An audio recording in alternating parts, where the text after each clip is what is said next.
Hello, I'm Nathan Judah. I'm here with Wolves reporter. It is Mr. Tim Spiers. Tim, we're on tour. We've been sent to some hovels over the last few years, but this is probably the worst of the lot. What hovels? I can't mention certain clubs, but I've been processing video outside bins at 2 a.m. before. This is it's pretty glorious, isn't it? It's stunning, as people will be able to see. They can see. Us. You don't have to move. They can see the fountains behind you. It's fine. It's very picturesque setting. Gorgeous by Lake Geneva, with some Swiss mountains in the background. Yes. Glorious weather, 30 degrees. It's perfect, and what a horrible job we've got. It's it does have its perks at times, and it's hard life. We won't discuss about our 18-hour day yesterday, but that's fine. People don't want to hear about that. They want to hear about why we're here. They want to hear about Wolves. Don't be a martyr. They don't want to hear about. They want to hear about Wolves. First of two sessions today, and they've been doing doubles pretty much since they've been in. Well, yes, it's a beautiful country. Yes, it's very nice for everyone to be here, but there's a serious point behind here that they're working bloody hard. Yeah, they are. First of all, you've got to say the facilities are a big step up on last year and previous years. Certainly the pre-seasons that I've covered since 2015, this is head and shoulders above anything that I've seen before in terms of where they're training is very nice. Yeah. They've got a base here, but with showers, and they can have ice baths here. There's it's Wi-Fi facilities, TVs. It's all chilled. Yeah, and then they're based around 15 minutes away. Terrible hotel. Well, how do you know you haven't seen it? I've seen the pictures. Right. Okay. An extremely nice hotel. So they've been looked after in that regard. Yeah, Fosun have gone big time. Yeah. And so that's great. But and they're doing an awful lot of hard work daily, or sometimes 3 sessions a day. So they're getting ready.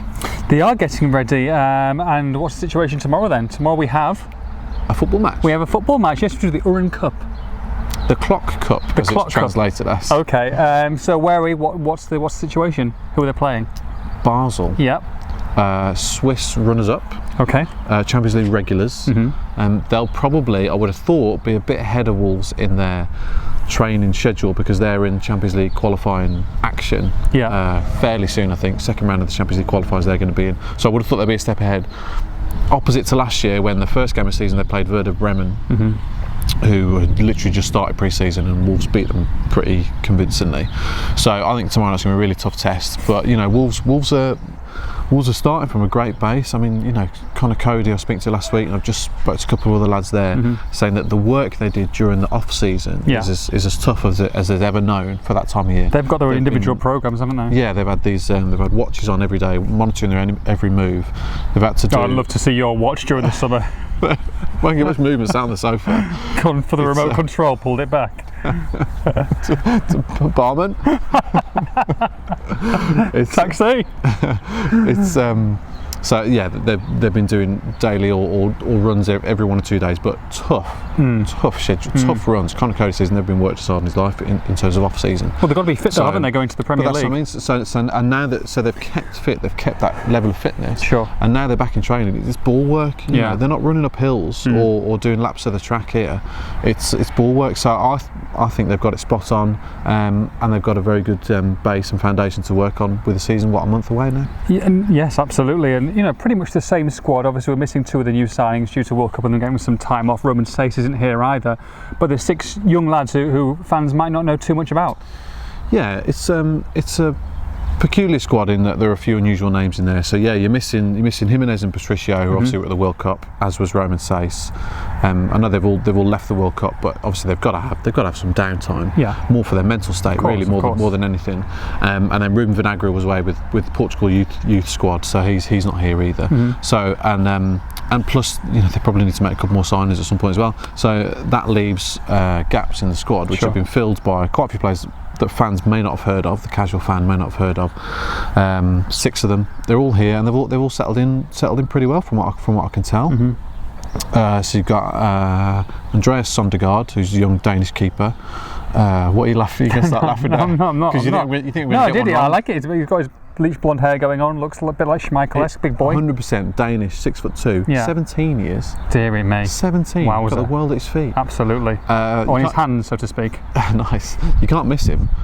So he's third keeper. He's out here. You've got Cameron John, very highly rated left-footed centre half, who's done very well for the under-23s last year. You've got Benny Ashley-Seal, who's a striker they picked up from Norwich last season. Don't know much about him, to be honest. Look forward to seeing him in action. Yeah. Who else have you got now, Judah? Who else have you got now? You've got Pedro Goncalves, Yes. young Portuguese midfielder. Headers. A lot been talked about him as a bit of a Neves type, slightly younger, he's 20s in the Portugal under-20 squad. Elliot Watt, Scottish centre midfielder. Doing well, 5 for 5. Just got his call up to the Scotland under-21s for the first time. Look forward to seeing how he can do. And Ryan Giles, who absolutely killed it at Telford towards the end of last year. Pretty much almost single-handedly kept them up, according to Telford correspondent Joe Edwards. And then they came back to Wolves and won the Academy Player of the Year award. So there's your 6. They've all got points to prove. A great opportunity for them. It's absolutely fantastic. At the very least, they can show Nuno and the fans what they can do and earn themselves a decent loan move. But certainly there are gaps in the squad, and we've seen before that Nuno will put youth in. We see Morgan Gibbs-White, who all of a sudden has become a senior central midfielder. Sure. There's only him and Neves here of recognised central midfielders. Great opportunity for him as well. Yeah. So I've done profiles of all these 6 players you can read on the website. We're looking forward to seeing them all in action this week. Yeah, great stuff. Me and Tim will be here throughout the week until Sunday, so make sure, and we'll see you tomorrow at the game, so make sure you're there. For all the latest Wolves news, make sure you log on to expressandstar.com.